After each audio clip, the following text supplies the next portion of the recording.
La Triforza ha riunito il potere degli dei sin da epoche remote. Chiunque la tocca acquisisce il potere di riplasmare il mondo a immagine del suo cuore. Se viene usata da un puro di cuore, nel mondo regnerà il bene. Se viene bramata da un cuore malvagio, allora il mondo sarà consumato dalle tenebre. Un grave pericolo sta per abbattersi su Hyrule.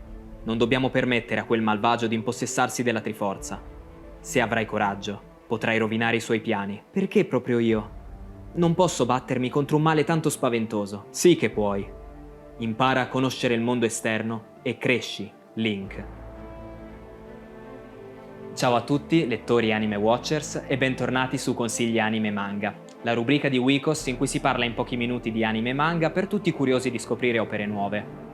Io sono Nicky D e in questo episodio parleremo di Zelda Ocarina of Time. The Legend of Zelda, insieme a Pokémon e a Super Mario, è una delle proprietà più remunerative di Nintendo. Si tratta della saga di un eroe di verde vestito di nome Link che esplora mondi fantastici allo scopo di liberarli dal male. Come per altri suoi brand, Nintendo volle pubblicizzare i vari giochi con altri media, ed è qui che entra in gioco questo manga. Come ci eravamo già detti con Pokémon Adventures, questi manga non divennero abbastanza famosi da portare un adattamento anime, e quindi sono rimasti semi sconosciuti.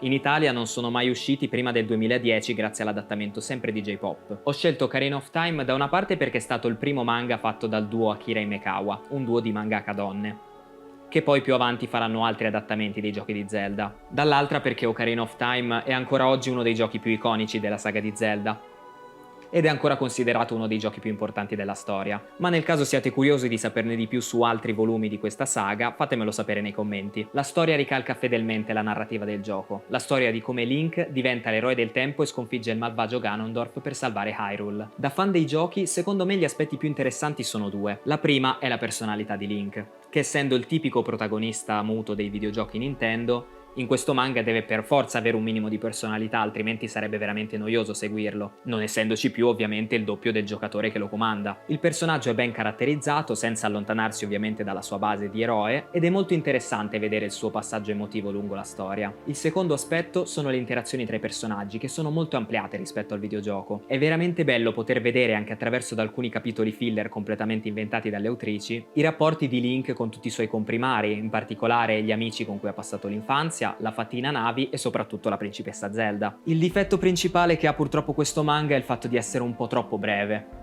Probabilmente gli avevano dato delle scadenze molto strette e non gli hanno dato la possibilità di scrivere una storia più lunga, tant'è che alcuni dei rapporti tra i personaggi sono molto più abbozzati rispetto a quelli di cui vi parlavo prima, e alcuni aspetti sono stati ampiamente asciugati, in particolare i dungeon. Il che è un peccato perché i dungeon sono uno degli aspetti più belli di tutti i giochi di Zelda. In questo manga purtroppo i dungeon sono limitati all'ottenimento dell'arma per sconfiggere il boss e la battaglia con quest'ultimo. Alcuni sono stati anche completamente tagliati. Questo in realtà può essere anche un vantaggio perché diventa una buona pubblicità per il gioco senza rivelare troppo, quindi se quello era l'obiettivo ci sono riusciti appieno. Io mi sento di consigliarlo soprattutto ai fan, secondo me è un ottimo affiancamento al gioco e gli aspetti positivi sorpassano di gran lunga quelli negativi. Qui non possiamo neanche chiederci manga o anime perché ahimè un anime non c'è. Se mai dovessero fare un anime sui giochi specifici di The Legend of Zelda, questo manga potrebbe essere una buona base. Se potessero ampliare ulteriormente i rapporti tra i personaggi e mostrare bene i dungeon, sicuramente nessun fan avrebbe niente da ridire. E anche per questa volta abbiamo finito. Fatemi sapere che cosa ne pensate. Se non l'avete letto ditemi se vi siete incuriositi, se l'avete letto ditemi che cosa ne pensate di questo piccolo adattamento di un grande gioco, e se volete saperne di più su storia, personaggi o tematiche. Fatemi sapere anche se ci sono altri manga di cui vorreste sapere di più o che vorreste consigliare. E non dimenticate di seguire Wikos su tutti i social. Ricordatevi sempre di essere forti, saggi e coraggiosi, e noi ci vediamo al prossimo video di Consigli Anime e Manga. Ciao!